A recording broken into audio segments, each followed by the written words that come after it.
Hi friends, this is Subrat here, and this is the 64th video on my Python series, and in this video I am going to cover about Python dictionary get method. So let's get started. So I have some slides regarding get method. So get method is used to access the elements from the dictionary. So how to access an element from a dictionary? We have already seen how to insert the elements inside a dictionary. So in this video we will see how to access elements from a dictionary. So either we can use the key or we can use the get method to access the elements inside the dictionary. Let me explain you how to access by these two techniques. So let me use the key values to access the elements from my dictionary.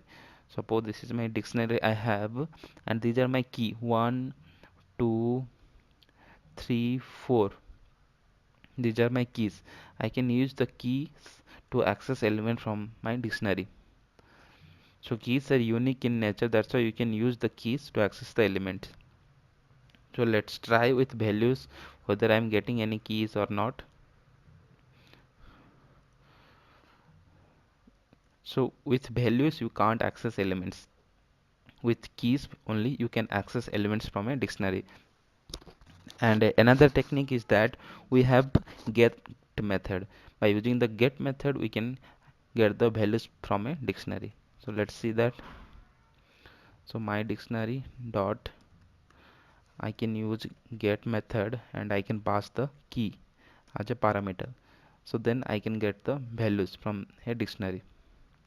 So the difference while using get is that it returns none instead of a key error if the key is not found. Suppose I am using my dictionary and 6, it will give me a key error. That means this key is not present.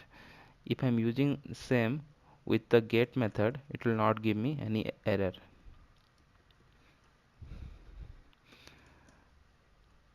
So let us store the return type of it. So it is not returning me anything. It is not giving me any exception, or it is not returning me anything. Its return type is none. So this is the basic difference between while accessing by using key or by using the get method. If you are accessing by using key, if the key is not present inside the dictionary, it will give you the key error. But if you are using the get method, it will not give you any error if the key is not present inside the dictionary. So friends, this is all about how to access values from your dictionary by using the keys or by using the get method. I hope this concept is clear. If you guys have any doubt regarding this, you can leave a comment under my video. Thank you.